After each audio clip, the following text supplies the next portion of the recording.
सद्गुरू मासवडकर महाराज यांच्या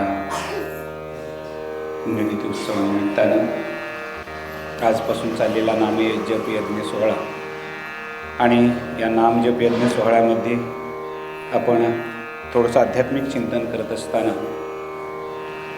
ज्यांची पुण्यतिथी करतो, ज्यांच्याविषयी उत्सव करतो, त्यांच्याबद्दल बोलणं थोडं क्रमप्राप्त आहे आणि ते का करावं याच्यासाठी आणि आजच्या दिवसाला अनुसरून अशा पद्धतीनं ज्या पद्धतीनं मंगलाचरणाच्या शास्त्रामध्ये 3 प्रकार सांगितलेले आहेत, त्यातील जो आशीर्वाद रूप मंगल आहे तो आशीर्वाद रूप मंगल जर असेल तर कार्यसिद्धीच जातं, वस्तुनिर्देश परमात्म्या प्राप्तीसाठी. आता ज्या वेळेला आशीर्वाद रूप मंगलामध्ये आपण विचार करतो त्यावेळेला ज्यांच्याकडे योग्यता आहे, पात्रता आहे, ताकद आहे त्यांच्याकडून आशीर्वाद घ्यावा. वारकरी संप्रदायामध्ये फक्त एक नेहमी म्हटलं जातं की पाया पडी जन एकमेका, पंढरीच्या लोकांनाही अभिमान. याचाच अर्थ की अभिमान विरहित जगणं हे वारकऱ्याचं खरं कर्तव्य आहे. म्हणून एक वेळ अज्ञान परवडलं पण अभिमान परवडण्यासारखा नाही. ध्यानात घ्या, एक वेळ काय परवडलं? अज्ञान परवडलं. ज्ञान नसलं तरी चालेल. अज्ञानी आहे आणि निराभिमानी आहे, अतिशय उत्तम भक्त आहे. पण ज्ञान भरपूर आहे आणि अभिमान असेल तर तो दोषास पात्र आहे. हे श्रुतिवचन आहे. त्या पद्धतीनं काही गोष्टींची विचारधारणा करत असताना जे खरं तत्त्व, जे खरं ज्ञान ज्या मुमुक्षूच्या अंतःकरणामध्ये ठसवायचं आहे त्याच्यासाठी ज्यांची गरज आहे ते सद्गुरू, त्या सद्गुरूंनी आपल्याला द्यावा तो कृपाशीर्वाद. आणि त्या कृपाशीर्वादानं काय व्हावं तर कृतकृत्य व्हावं. काय व्हावं? कृतकृत्य व्हावं. परमार्थाचं सगळ्यात श्रेष्ठ गोष्ट कोणती असेल तर ती कृतकृतार्थ भावाला पोचणं, म्हणजे परमार्थातलं सर्व सार आपल्याजवळ घेऊन जाणं. आणि याचसाठी माऊलींनी जसं वस्तुनिर्देश रूप करत असताना सुद्धा वेद प्रतिपाद्य असणाऱ्या भगवंताची आराधना केली. त्याची आराधना यथापूर्ण करत असतानाच सांगितले की आशीर्वाद मंगलसुद्धा आपल्याला पाहिजे. आणि ते करत असताना मी फक्त आशीर्वाद मंगल मागत नाही तर तो नमस्कार करून मंगल मागतो. म्हणजे 2 गोष्टी सर्वसाधारणपणे अतिशय जवळच्या साधले की नमस्कार करून आशीर्वाद मंगल मागणं. म्हणून जाणं तेने गुरुभाईजी त्याने कृतकार्य होईजी, जैसे मूळ सिंचनी सहजे शाखा पल्लव संतोषती. एक दृष्टांत अतिशय सुंदर आहे आणि एकाच शब्दावर मी बोलणार आहे, तो म्हणजे जाणतेने गुरुभाईजी. बस त्याच्याबद्दलचं आपण चिंतन थोडंसं आपण करतो आहोत. जाणते पण म्हणजे काय? कृतकार्य होईजे ऐसे जाणतेजे. कृतकार्य होण्यासाठी जाणतेजे. ज्या पद्धतीनं वर्म जाणे तो पारखी हा शब्द अत्यंत जवळच आहे आपल्या. एखाद्या वैद्याला एखाद्या आजाराचं वर्म कळलं की तो वैद्य, आजच्या भाषेमध्ये डॉक्टर, ते काय करतील की तुम्हाला मात्रा देतील. त्याला औषधाची मात्रा असं म्हणतात. आता फक्त औषधाची मात्रा देऊन चालत नाही तर त्याच्याबद्दल बरोबर पथ्य द्यावं लागतं. म्हणजे लागू कधी होतं? औषधाची मात्रा आणि पथ्य या 2 गोष्टी ज्या वेळेला एकत्र येतील त्यावेळेला त्या शरीरातील आजार निघून जाईल. याचाच अर्थ ज्या वैद्याला त्याचं वर्म कळलं, त्या रोग्याचं वर्म कळलं, रोगाचं वर्म कळलं, त्याच्यावर लागणारं औषध कळलं, ती मात्रा दिली आणि त्याला लागणारं पथ्य दिलं की जसा डॉक्टरही आणि वैद्यही दोघांनाही समाधान लागतं. दोघांनाही समाधान असतं. म्हणजे डॉक्टरांनाही समाधान असतं, या औषध मात्रेनं तो बरा झाला आणि रोग्यालाही बरं वाटतं, या डॉक्टरांच्याकडून मी औषध घेतलं म्हणून बरा झालं. आता हा भाव कुठंपर्यंत पुरतो? हा लौकिक जीवनातला व्यवहार आहे. त्याच्यामुळं या व्यवहाराला एक किनार आहे. लौकिक व्यवहारातील अनेक गोष्टींना किनार असते, कड असते, त्याच्या पुढं जाता येत नाही आपल्याला. ती किनार कोणती आहे तर पुन्हा जोपर्यंत उत्पन्न होत नाही तोपर्यंत बरं आहे. पुन्हा एकदा जर उत्पन्न झाला तर पुन्हा तोच आजार होईल असं शाश्वती नाही. दुसरा उत्पन्न होऊ शकतो, पुन्हा वर्म दुसरं येतं. पण अध्यात्म विद्येमध्ये एकच आजार सर्वांच्यासाठी सारखा आहे. त्याच्यासाठी उपाय मात्र अधिकार परत्वे. उपाय मात्र अधिकार परत्वे. त्याच्यामध्ये कनिष्ठ अधिकारी असेल, मध्यम अधिकारी असेल आणि उत्तम अधिकारी असे 3 प्रकार त्याच्यामध्ये पडतात. रोग मात्र एकच. जसं ताप यावा शरीरामध्ये, आता आपण बघतोय की टायफॉइड झाला हा जन्मलेल्या बाळाला होऊ शकतो, अगदी 8-10 वर्षाच्या बाळाला होऊ शकतो आणि 80 वर्षाच्या गृहस्थालाही होऊ शकतो. सगळ्यांच्यासाठी हा समान आहे. म्हणून 80 वर्षाच्या वयोवृद्धाला जे औषध दिलं जातं ते 1 महिन्याच्या बाळाला दिलं जात नाही, किंवा 8-10 वर्षाच्या बाळाला तेच दिलं जात नाही. त्याची मात्रा जशी भिन्न आहे, आजार एकच, पण त्या प्रत्येकाची मात्रा मात्र भिन्न आहे. त्या मात्रेप्रमाणे कनिष्ठ, मध्यम आणि उत्तम अधिकारी जे त्यांच्यासाठी वेगवेगळ्या प्रकारची उपासनेतील गोष्टी सांगितलेल्या आहेत. त्या गोष्टीमध्ये आपल्याला सांगितलं जातं की काय करावं जाणतेने. म्हणजे नेमकं काय करावं, की आपल्याला सांगितलं जातं करा प्रणवाची उपासना करा. म्हणजे अनेक उपनिषदांच्या मध्ये प्रणवांची उपासना सांगितली, मांडव्य उपनिषदामध्ये प्रणवाची उपासना सांगितली. उपासना करा, तेव्हा उपासनेनं काय होईल, जो भवरोग निर्माण झालेला आहे त्याचं निराकरण होईल. आता हे सगळ्यांच्यासाठी सारखं आहे असं नाही, लक्षात घ्या. पण त्याच्या पूर्वीचं जे ध्यान आहे ते सगळ्यांच्यासाठी सारखं आहे. ध्यानात घ्या. म्हणजे आपण क्रमानं पाहत जाऊ म्हणजे त्या गोष्टी उलगडत जातील. वस्तुरूप ध्यान ते करता येतं, ध्येयानुसार ध्यान करता येतं आणि अहंग्रह ध्यान करता येतं. 3 प्रकारचं ध्यान सांगितलेलं आहे. वस्तुरूप ध्यान आपल्याला करता येतं. ते कुणाचं करता येतं, एक सद्गुरूंचं करता येतं, देवाचं करता येतं, भगवंताचं करता येतं. शास्त्र सांगतं आपल्याला शालिग्राम नावाचा दगड आहे, तो दगड पूजत असताना त्याच्यावर विष्णू आहे याचं प्रत्यारोपण करायचं आणि प्रत्यारोपण करून त्याची आराधना करायची. याला वस्तू निर्देश रूप ध्यान असं म्हणतात. त्या वस्तूचं नाही, त्या वस्तूवर प्रत्यारोपण करून केलेलं ध्यान. प्रत्यक्ष शालिग्राम दगड आहे आणि तो ध्यान करणारा उठला आणि एखादा सामान्य गृहस्थ आला आणि तो विचारला, बाबा काय करत होतास, तर मी विष्णूचं ध्यान करत होतो. तो बाजूला बघायला चालू केले, बाबा इथं विष्णूची मूर्ती कुठं नाही, प्रतिमा कुठं नाही, काहीच नाही. इथं तर तो शालिग्राम आहे आणि शालिग्रामाच्या ठिकाणी हा विष्णू कसा करतो, विष्णूची पूजा कशी करतो, विष्णूचं ध्यान कसं करतो.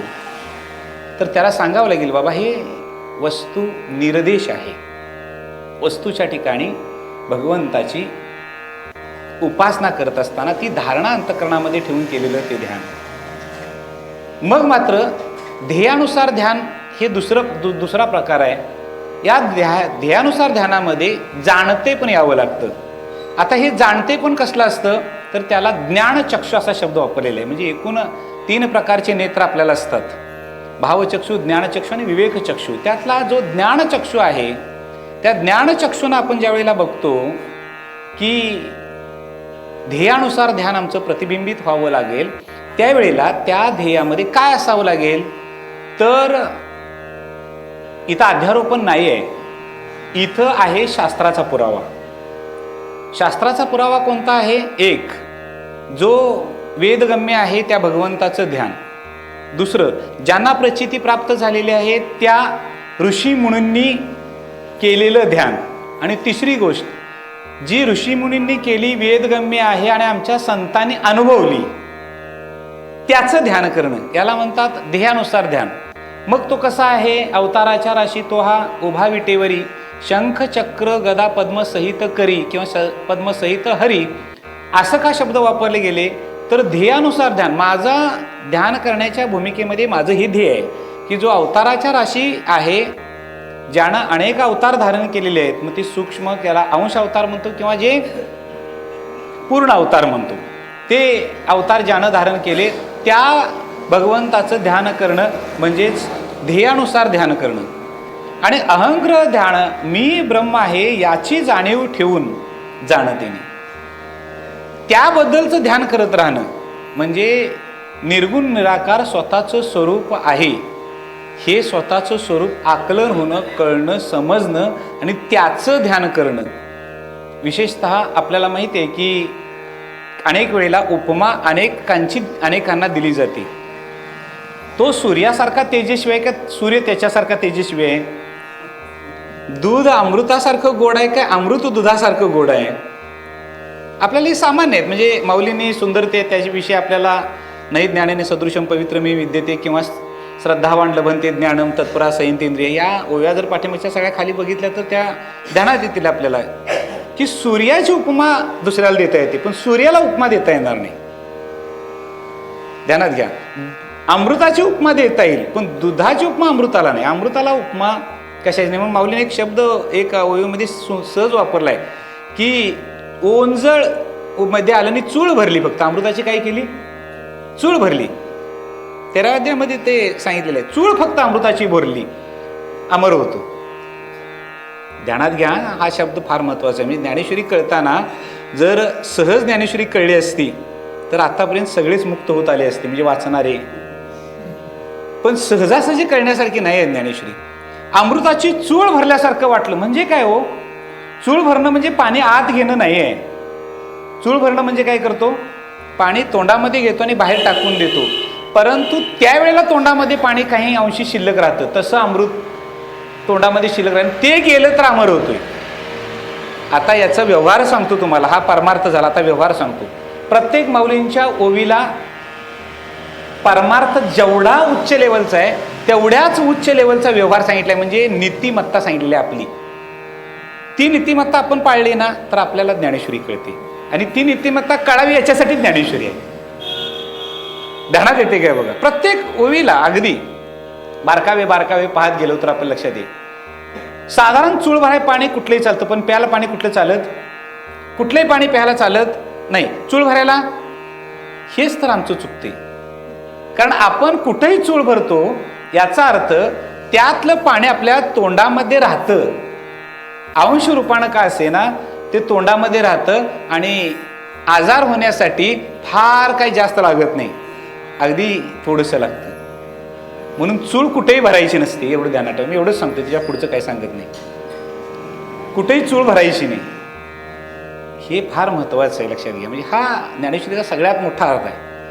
आता पुढं आपल्याला मी नेतोय ते म्हणजे जे अहंग्रह ध्यान आहे ते ध्यान करत असताना सुद्धा त्या ध्यानामध्ये उपासना झाली पाहिजे. म्हणून माऊलींनी पहिल्या अध्यायाच्या सुरुवातीलाच उपासनाच अशी करा म्हणून सांगितलं. ओम नमो जे आद्या वेद प्रतिपाद्या जय जय स्वसंवेद्य आत्मरूपा. हे उपासनेचं प्रतीक आहे. कारण का प्रणवाची उपासना करा असं आपल्याला ज्यावेळेला सांगितलं जातं त्यावेळेला उपनिषद पुढे येतात. आधार काय आहे? वेद आहे, वेदांग आहेत आणि उपनिषद आहे. पुढे येतो भगवद्गीता आणि मग भगवद्गीता झाल्यानंतर संत सांगतात सद्गुरूची चंद्र उदय पै झाला वाघदेव वाघ गणेश देखीला चौथी मूर्ती ज्ञाने चौथाशी आला गुरु ज्ञानमूर्ती पूर्ण बिंबला. म्हणजे ज्या सद्गुरूने आपल्याला हे ज्ञान द्यावं त्या सद्गुरूंच्या बद्दलची उपासना आराधना म्हणजे आजचा उत्सव. ध्यानात घ्या. त्यांच्याबद्दलची कृतज्ञता म्हणजे आजचा उत्सव. की ती कृतज्ञता फक्त कार्यक्रमापुरती आहे का? नाही. किमान माझ्या सगळ्या व्यावहारिक दैनंदिन जीवनामध्ये मी वर्षभरामध्ये विसरलो किमान आज सकाळपासून संध्याकाळपर्यंत आणि उत्सव चालेपर्यंत किमान माझ्या चित्तामध्ये माझ्या मस्तकामध्ये बुद्धीमध्ये या गोष्टी सतत फिरत राहिल्या पाहिजेत. ही उपासना. आता ही उपासना काय करून देईल तुम्हाला? सापडविले वाट जाता गंगा स्ना मस्तकी तो जाना. ध्यानात येते काय? ही उपासनेचं फळ काय होऊ शकतं हे सत्यगुरुराय कृपामध्ये केली याचं परिशीलन किंवा त्या अभंगाचं निरूपण बघितल्यानंतर आपल्याला लक्षात येतं की काय आस असावी, काय धारणा असावी सद्गुरूंच्या बद्दल, गुरूंच्या बद्दल. मग माझ्या विठोबाचा कैसा प्रेमभाव, आपणची देव होई गुरु. ध्यानात घ्या. मग ती प्रणवाची उपासना करत असताना परब्रह्मप्राप्ती आणि अपरब्रह्मप्राप्ती हे दोन फायदे त्याच्यातून होतात. लक्षात घ्या, परब्रह्म प्राप्तीतून होणारा मार्ग निराळा आहे आणि अपरब्रह्म प्राप्तीतून होणारा मार्ग वेगळा आहे. अपरब्रह्म प्राप्ती म्हणजे ब्रह्मलोकाची प्राप्ती. प्रणवाच्या उपासनेतून हेही मिळतं आपल्याला. ही उपासना कशी आहे तर ब्रह्मलोक प्राप्तीसाठी आहे आणि ब्रह्मलोक प्राप्तीसाठी तो उपासना करत राहतो. मग भगवंत म्हणतात आ ब्रह्मभुवनान लोका पुनरावर्तिनोर्जुन मामुपेत तू कौंते पुनर्जन्म न विद्यते. तू प्रणवाची उपासना करत असताना परब्रह्म उपासना करतोस का अपरब्रह्म उपासना करतोस हा भेद आधी जाणून घे. जर अपरब्रह्म उपासना करत असेल तर ब्रह्मलोकाची तुला प्राप्ती होणार आहे आणि ब्रह्मलोकाची जर प्राप्ती झाली तर पुण्याची पावटी सरे सवे इंद्रपणाची उटी उतरी परत येऊ लागती माझारी मृत्यू लोका. कारण तिथं आहे तोपर्यंत आणि तिथं राहून जर ब्रह्मलोकाचं सुख भोगायचं म्हटलं तर ज्या पद्धतीनं आता आपल्याकडे ATM नावाचं कार्ड असतं, ATM नावाचं कार्ड असतं. आता ते ATM वर पैसे कुठले येतात, आपण मिळवले तर येतात. फक्त ATM माझ्याकडं माझ्या नावावर आहे म्हणून जर मी रोज काढतच पैसे बसलो तर एक दिवस असा येईल की त्याच्यावरचा झिरो बॅलन्स येईल आणि पुन्हा काम करावं लागेल, पुन्हा काम करून त्यावर टाकावं लागेल आणि मग पुन्हा ते हे स्वर्ग. अगदी सोप्या भाषेमध्ये हा स्वर्ग आहे. स्वतः मिळवायचं, त्यावर टाकायचं, पुन्हा खर्च करायचं, खर्च करेपर्यंत काय केलं नाही चालते पण शून्य झाले की परत करायचं. तसं पुण्य संपलं की परत येऊ लागती माझारी मृत्यू लोका. म्हणून अपरब्रह्म प्राप्तीसाठी अनेक जण धडपडत असतात पण परब्रह्म प्राप्तीसाठी जो धडपडतो तो ब्रह्मची होतो. हे कशाचं तत्व आहे, कशाचं द्योतक आहे तर कृपा कटाक्षे न्याहाळिले आपुल्या पदी बैसविले बाप रखमादेवर विठ्ठले भक्ता दिले वरदान. याच्यातून ती गोष्ट आपल्याला साधारण योग्य प्राप्त होऊन पुढे जात असते आणि मग आपल्याला कळतं की म्हणोणी हा शब्द फार जाणीव करून देणार आहे. असे अनेक शब्द येतात, किंबहुना, म्हणोणी, आता, असे अनेक वेळेला ओवींच्या मध्ये अभंगांच्या सुरुवातीला असे शब्द येतात. आता असे शब्द येण्याचं कारण काय आहे तर जरा पाठीमागे गेल्यानंतर लक्षात येईल की प्रत्यक्ष बादरायणाने सुद्धा ब्रह्मसूत्रामध्ये असं सांगितलं अथा तो धर्म जिज्ञासा, अथा तो ब्रह्म जिज्ञासा. तिथं जर येत असेल तर मग पुढच्या वाङ्मयामध्ये काय येऊ नये. मग वाङ्मयीन चिकित्सा करत असताना आपल्याला ध्यानात आलं पाहिजे की हे शब्द इथं काय येतात. किंबहुना या शब्दाचा अर्थ आता फारसं काय आता सांगायचं नाही, काय मागायचं राहिलेलं नाही. आता किंबहुना जसं आपण म्हणतो फार काय सांगायचं म्हणजे तासभर सांगून झाल्यावर मग म्हणायचं फार काय सांगायचं. सुरुवात करायच्या आधी नाही. लक्षात आले काय बघा, फार काय सांगायचं असे शब्द येतात किंबहुना. आता म्हणोनी हा शब्द येताना मग का असा शब्द येतो इथं, म्हणोनी जाणत येणे गुरुभजीची. कारण ही 25 ओवी आहे. पाठीमागं त्याच्या जवळजवळ 24 ओव्या सांगितलेल्या आहेत. का चिंतामणी, कुणाची कुणाला उपमा, चिंतामणीच माझ्या हातामध्ये लाभला म्हणून, चिंतामणीच माझ्या हाताला लागला म्हणून आता मला काय फारसं करायची गरज नाही. किंवा ज्याच्याजवळ नेहमीच वेद घेण्याची ताकद आहे धनुर्धर, किंवा ज्याला अपराजय माहीतच नाही त्या वृत्तीचं नाव आहे विजय वृत्ती म्हणून. ज्या वृत्तीला पराजयाची कसली भीती नाही किंवा त्याची ओळख सुद्धा नाही, पराजयाची ओळख नाही, त्या वृत्तीचं नाव आहे मनोनी. आता मनोनी हा शब्द वापरताना माऊलींनी इतकं सुंदर वापरले की कुणाकुणाजवळ आहे तैसा पूर्ण काम निवृत्ती. म्हणजे आता थोडासा विचार करायचा आहे, भगवद्गीतेवर भाष्य करायला चालू करायचं आहे आणि विजय वृत्ती म्हणतात मला प्राप्त झाली. माऊलींचे शब्द आहे ते. भगवद्गीतेवर भाष्य अजून चालू केलेलं नाही, प्रस्तावनाच सांगायचं चालू आहे, पण म्हणतात मला विजयवृत्ती प्राप्त झाली. आता विजयवृत्ती मला प्राप्त झाली याचा अर्थ माझ्या पाठीमागे जे असणारे आहेत म्हणून जाणत येणे गुरुभजीची. मला विजयवृत्ती मिळवून देणारे कोण आहेत, माझे निवृत्तीनाथ आहेत, माझे गुरु आहेत.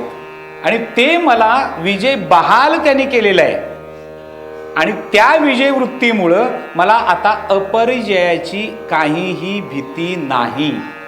म्हणून आता हीच भूमिका आपल्याजवळ काय असते बघा, आमच्याजवळ, आपल्याजवळ, साधकाजवळ. ही साधकाजवळची भूमिका, या भूमिकेला तडा जाणारा एकच शब्द आहे. त्या शब्दाचं नाव आहे शंका. एकच शब्द आहे. कुठला शब्द आहे तो? शंका. हा शब्द एक आणि जाणतेने गुरुबजीचे 2 शब्द समोरासमोर ठेवले, त्यातला एक फक्त घालवला शंका हा शब्द, की इतर सगळ्या गोष्टी साध्य व्हायला चालू होतात. जाणार येते काय बघा. जसं आपण पूर्वीच्या काळी विहीर मारत होतो, पाणक्यानं पाणी दाखवलं की विहीर मारायला चालू केली जायची. आता काही थर असतात जमिनीमध्ये, ते जमिनीमधले थर खोदत खोदत खोदत, आता काही JCB काढतात किंवा पूर्वीच्या काळी हातानंच काढायचं सगळं. म्हणजे रहाट लावायचं आणि जी दगड आहेत ती वाल्यानं वर घ्यायची.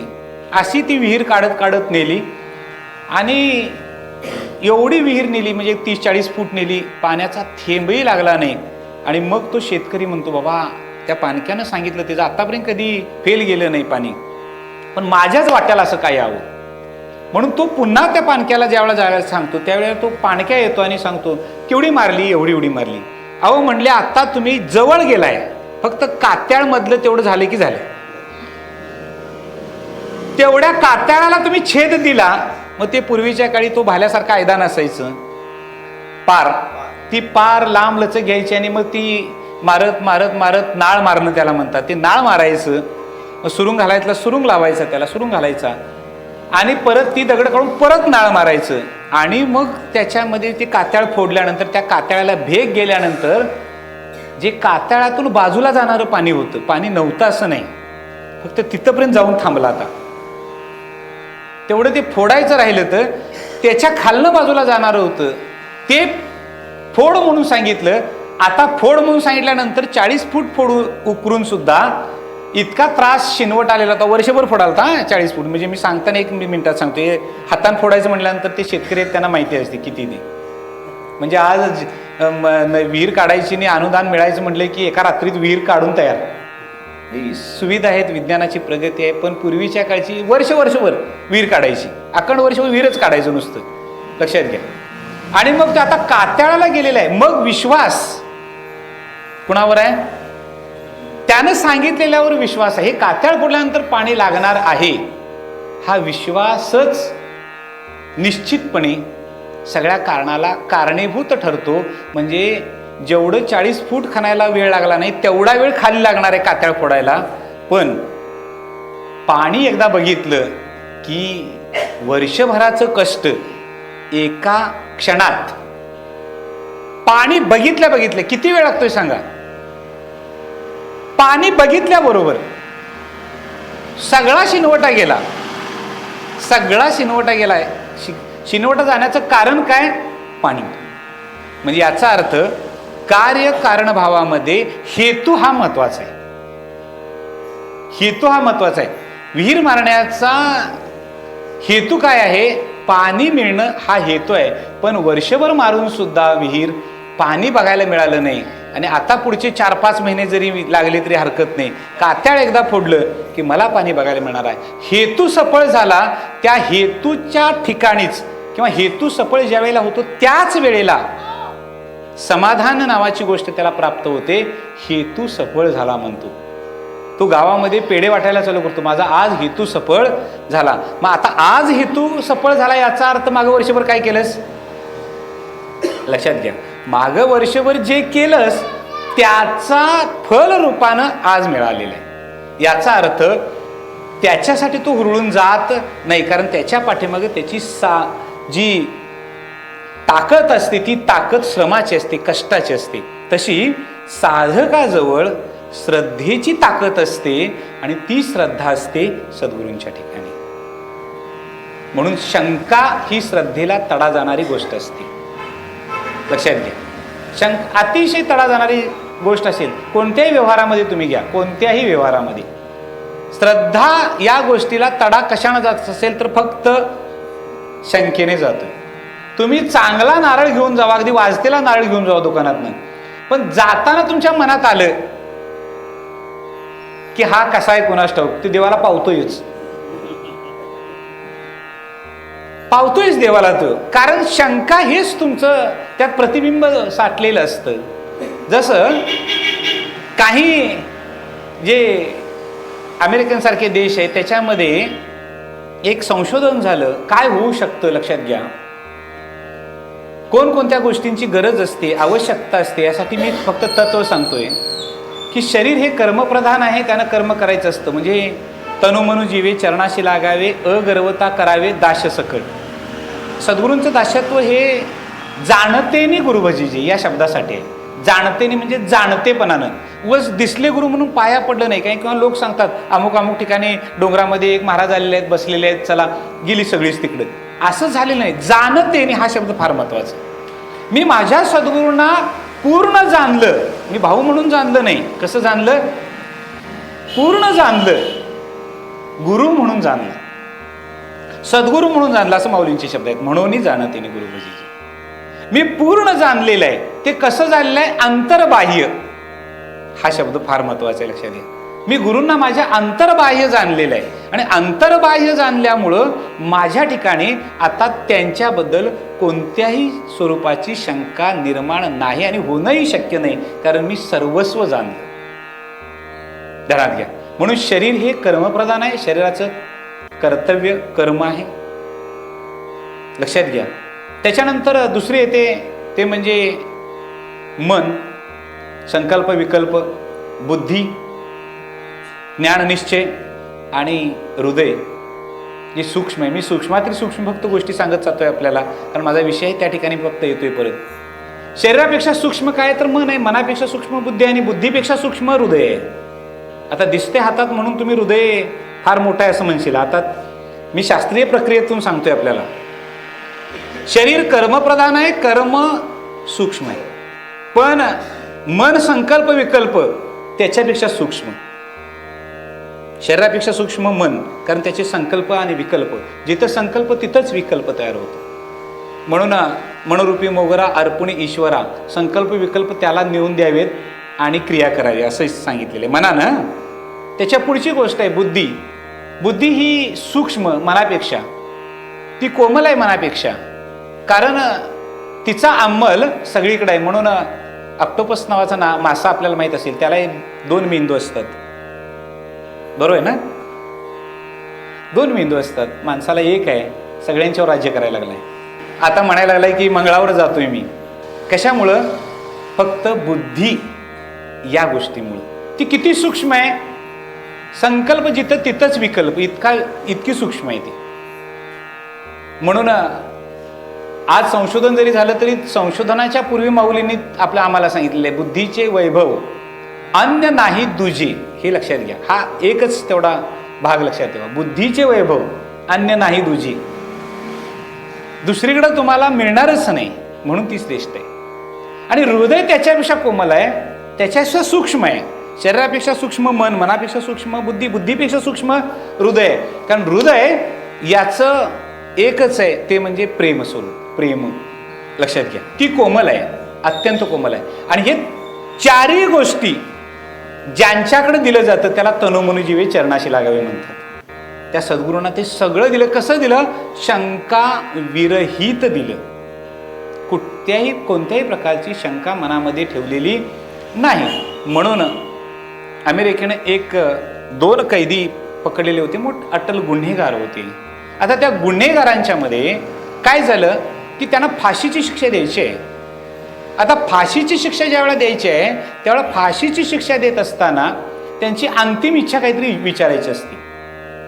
त्यांना विचारलं अंतिम इच्छा, त्यांनी सांगितली आपली अंतिम इच्छा काय. पण त्यांना सांगितलं उद्या सकाळी 9 वाजता तुम्हाला फाशी द्यायची आहे.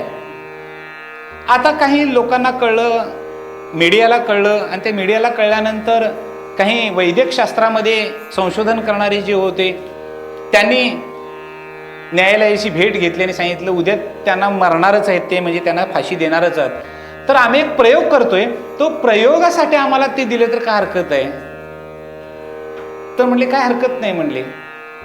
म्हणले आम्हाला आज रात्र होण्यापूर्वी आम्हाला त्या कैद्यांच्या पर्यंत न्या. त्यांच्यावर एक प्रयोग करतो आम्ही आणि उद्या त्यांना फाशी द्यायची ती द्या तुम्ही, आम्ही काही त्याच्यामध्ये व्यत्यय आणणार नाही. आता संशोधनासाठी असल्यामुळे त्यांनी न्यायालयानं लगेच सांगितलं ठीक आहे, म्हणजे न्यायाधीश सोबत आहेत, सगळा लवाजमा घेऊन हे संशोधन करणारी मंडळी जेलमध्ये गेली.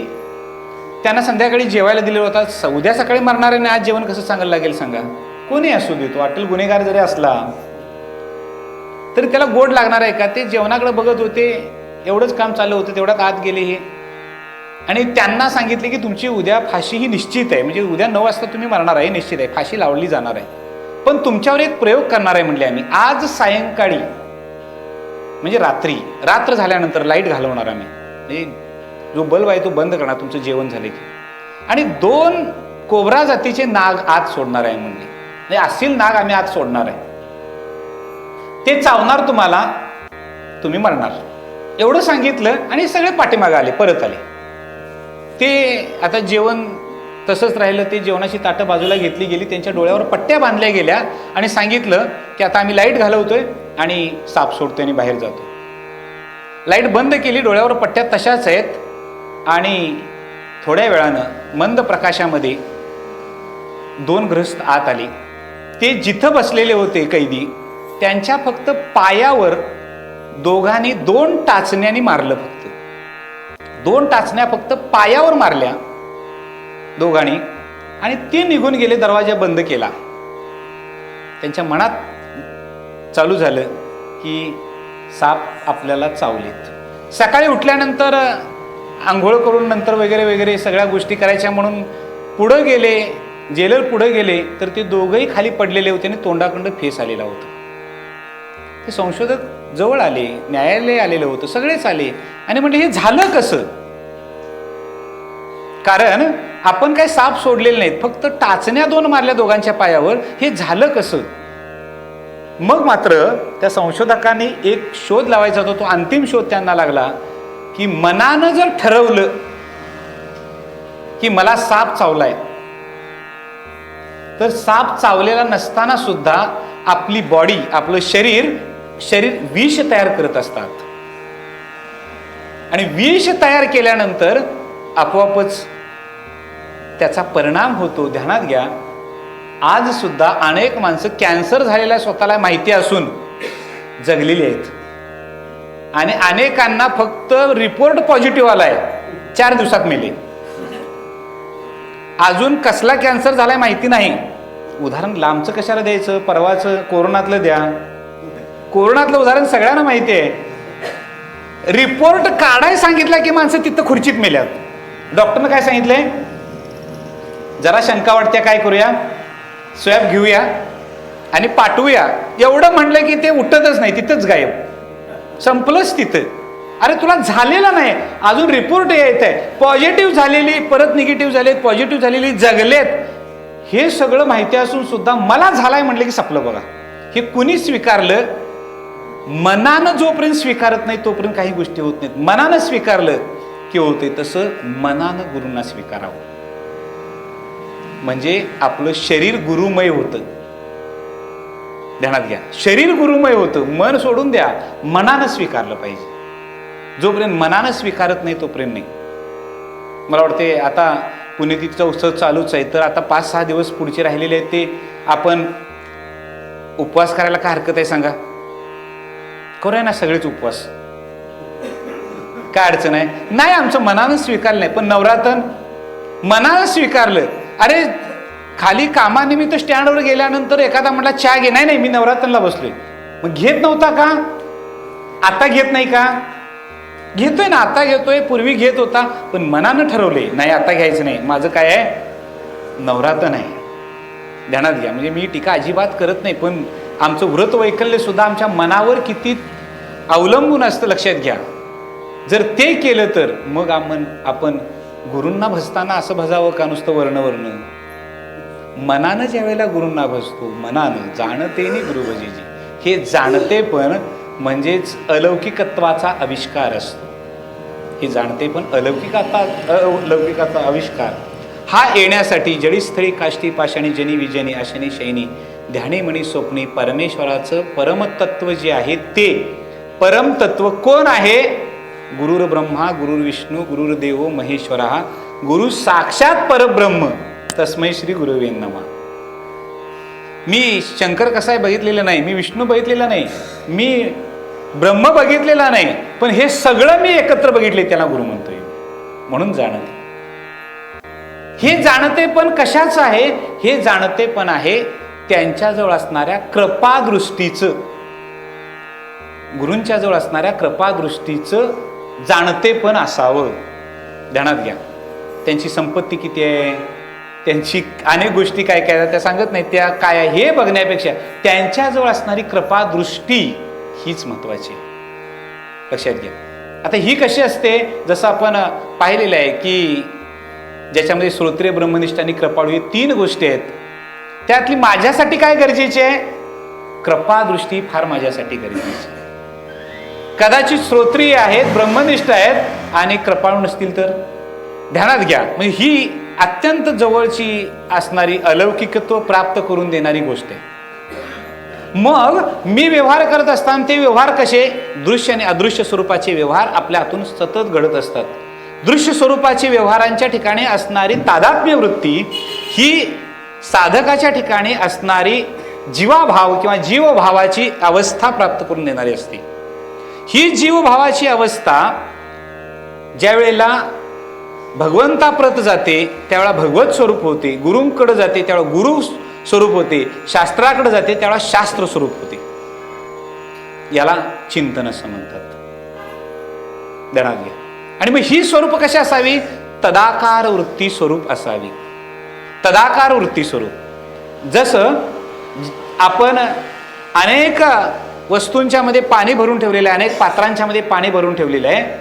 वर असणारा सूर्य बघितलेला आहे. एखादा अज्ञानी माणूस आला तर अज्ञानी माणूस म्हणतो की अरे बादलीमध्ये सूर्य आलाय, घागरीमध्ये सूर्य आलाय, पातेल्यामध्ये सूर्य आलाय, परातीमध्ये सूर्य आलाय, टपामध्ये सूर्य आलाय.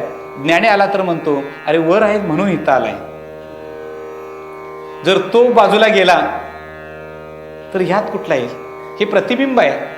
मग आम्ही भुलतो ते प्रतिबिंबाच्या ठिकाणी, बिंबाच्या ठिकाणी आम्ही कधी शोध घेतलेला नाही. ते बिंब काय आहे हे सांगतात, त्याला जाणतेने म्हणतात. ती तदाकार वृत्ती सांगतात, त्याला जाणतेने म्हणतात. आणि मग गुरु भजीजे हा शब्द फार महत्वाचा आहे. गुरूंना शरण जावं, गुरूंची उपासना करावी. तुम्हाला प्रणवाची उपासना सांगितली, आता गुरूंची उपासना. ही गुरूंची उपासना कशी आहे? तर गुरूंची उपासना माझ्याजवळ जे आहे ते गुरूंचं आहे, माझं जे आहे ते गुरूंचं आहे, ते माझं नाहीच आहे. गुरूंची उपासना सांगतोय ना फक्त. मग आता सुरुवात करूया पहिल्यापासून. हे शरीर कुणाचं आहे? माझं नाही. कुणाचं आहे? गुरु भजीजे हा शब्द वापरतोय, गुरूंचं आहे. आता हे शरीर जर गुरूंचं असेल तर हे शरीर नको त्या ठिकाणी जाईल का? काय केलेलं आहे? हे शरीर भजीजे शरीरम, शरीरानं गुरूंना भजलेलं आहे.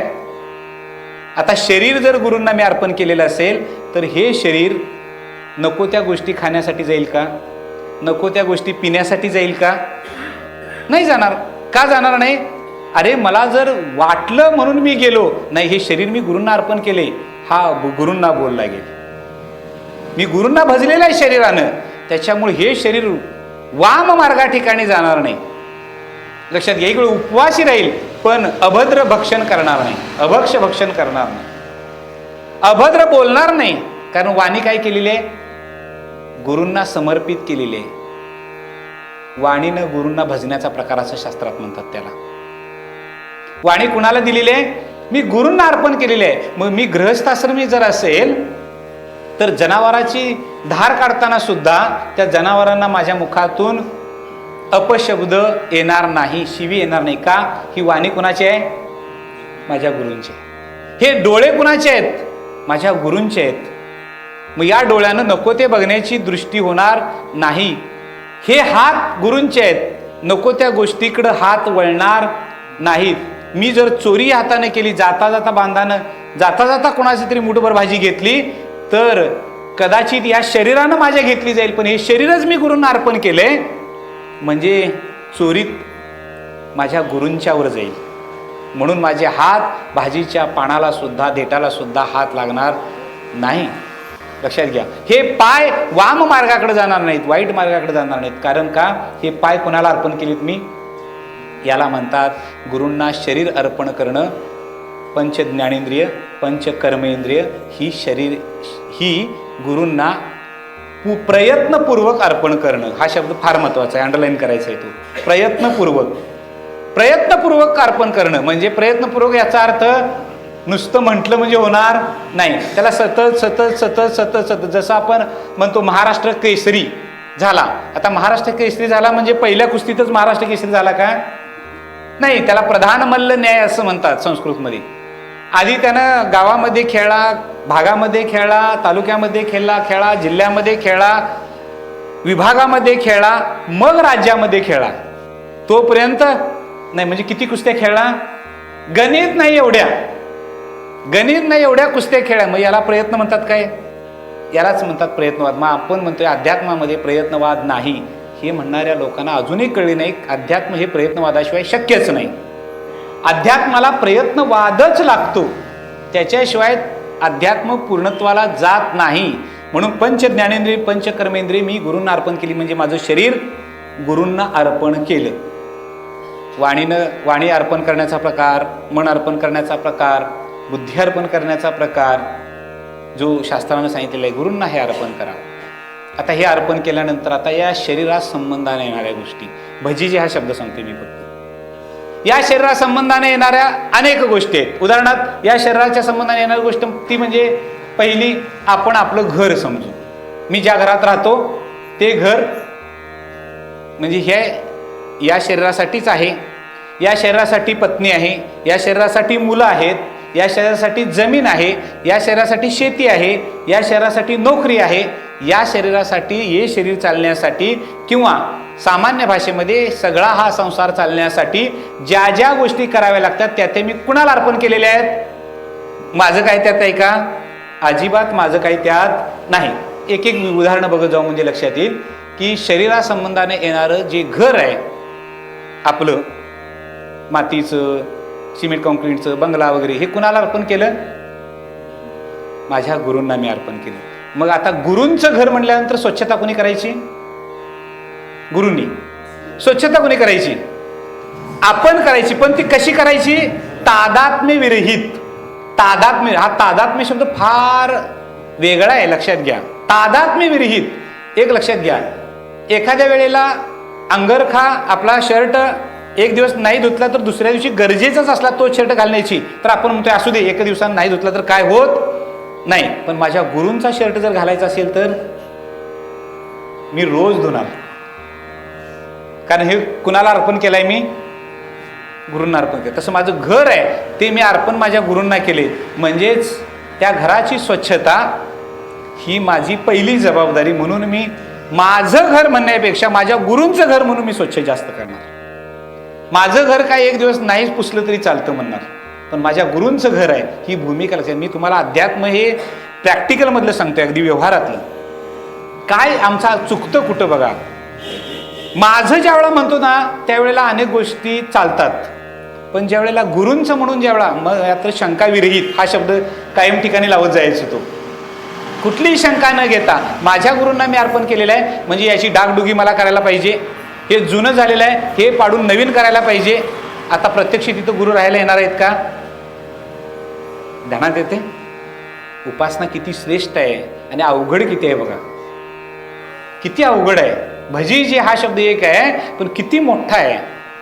माझी पत्नी आहे पण माझी पत्नी मी गुरूंना अर्पण केलेली आहे. आता गुरूंना अर्पण केल्यानंतर त्या पत्नीबद्दल अपशब्द, शिवी, तिच्या हातून एखादा काही चाट साखर कमी पडली तर, मीठ जरा जादा झालं तर, नाही, मी अर्पण गुरूंना केलेली नाही. ध्यानात घ्या. माझी मुलं आहेत मी माझ्या गुरूंना अर्पण केलेली आहेत. लक्षात घ्या. मग त्या मुलांच्या विषयी असणारी आस्था, ही आस्था मुलांच्या विषयी न राहता ती आस्था गुरूंच्या विषयी चालू होती. आणि मग गुरूंच्या विषयी चालू झाल्यामुळं त्या मुलांचा सांभाळ चांगला होतो. आणि अंतिम ध्येय म्हणजे त्या मुलांच्याकडून भविष्यात जरी त्रास झाला स्वतःच मुलांच्याकडून स्वतःलाच त्रास झाला तरी दुःख होत नाही, कारण मी मुलं माझ्या गुरूंना अर्पण केलीत. किती परमार्थ प्रॅक्टिकलमध्ये येते. सोपं आहे बघा, लक्षात घ्या. व्यवसाय आहे माझा, त्या व्यवसायातून मिळणारी रोजची रक्कम आहे ती माझी नाही, कुणाची आहे? गुरूंची आहे. मग व्यवसाय वाढवला पाहिजे. व्यवसाय कुणाचा वाढवतोय मी? गुरूंचा वाढवतोय. आणि गुरूंचा व्यवसाय वाढवण्यासाठी मी प्रामाणिक आहे. मग गुरूंचा व्यवसाय म्हटल्यानंतर सकाळी 6ला इतर लोक व्यवसाय चालू करत असतील तर मी 5ला चालू करणार. कारण का? कुठल्या तत्वात अध्यात्म सांगतोय लक्षात घ्या. ते गुरूंचं आहे म्हणून मी करणार. आता त्याबद्दलचे गुरूंना द्यावं असं आहे का? अर्पण करायचं आहे, ही भूमिका आहे. कृष्णार्पण वस्तू अर्पण करण्याच्या भूमिकेला, धारणेला भजीजे म्हणतात. माझी नोकरी आहे, त्या नोकरीमध्ये मिळणारा पैसा किंवा जे सॅलरी ज्याला म्हणतोय, पगार जो म्हणतोय, तो पगार कुणाचा आहे?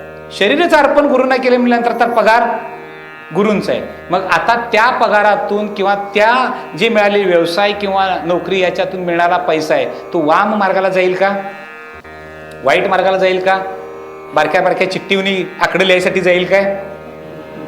का जाणार नाही? माझ्या गुरूंचा आहे. काम करतोय मी, पण पगार कोणाचा आहे? माझ्या गुरूंचा आहे. जाणार नाही चिठ्ठी लिहायला. तिकडं रुपया लावून 100 मिळत असलं तरी म्हणणार नको, माझ्या गुरूंना फसवल्यासारखं होईल, नको मला तिकडं म्हणणार. तू नाही, सकाळी आणि संध्याकाळी काहीच नको म्हणणार. सकाळी बी बघाय नको आणि संध्याकाळी बघाय नको म्हणणार. का? माझ्या गुरूंना शब्द येईल तो. लक्षात घ्या. नाही मग त्याच्यासाठी एखादी तंबाखूची पुडी घेता येईल का आपल्याला? जे मी पैसे मिळतोय त्यातली 1 रुपयाची तंबाखूची पुडी किती रुपये आता मला माहिती नाही, पण असेल काय 5-10 रुपये.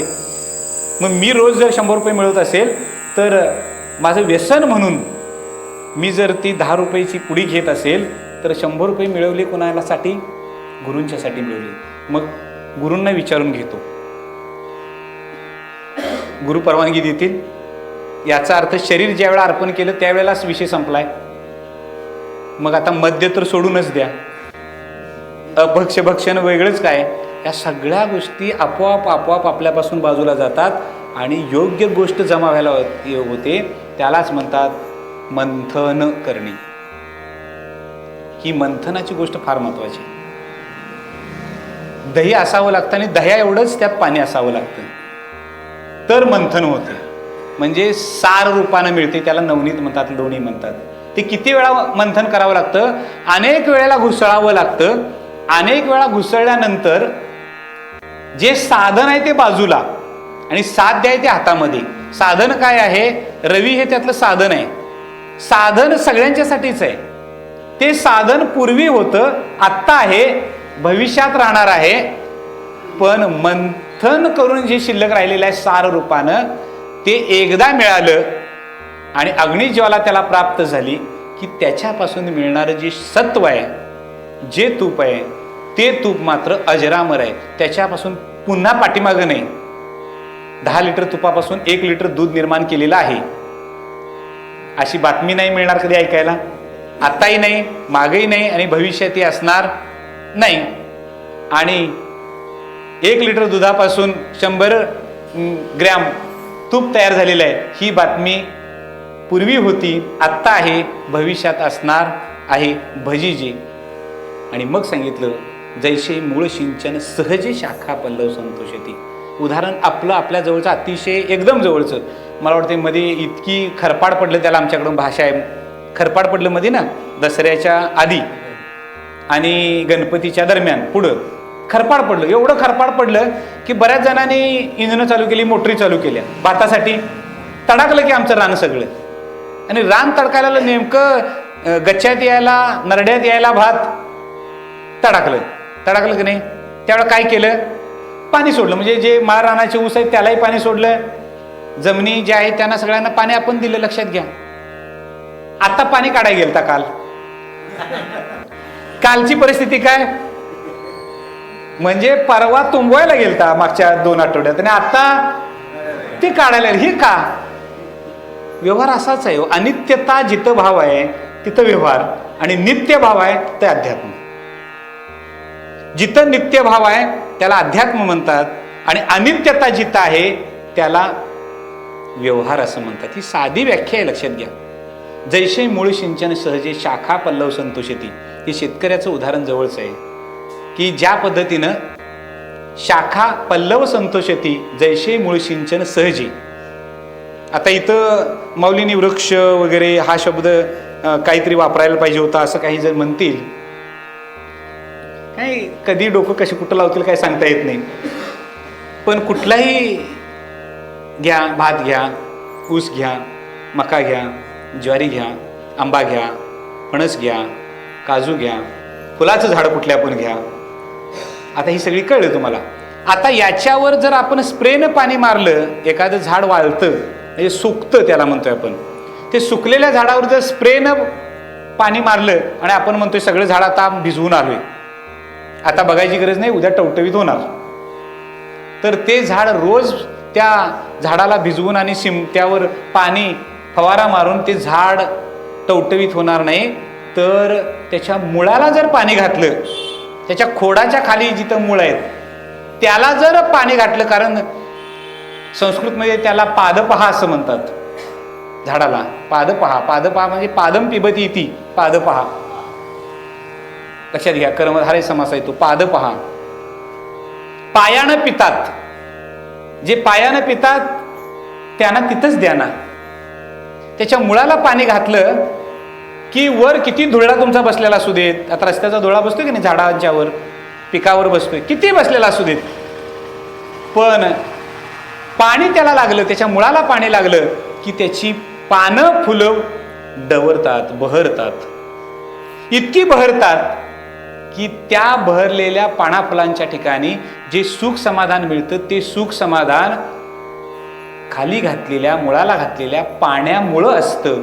हे ज्यावेळा कळतं त्यावेळा माऊली म्हणतात जैसे मूळ सिंचनी सहजे शाखा पल्लव संतोषती.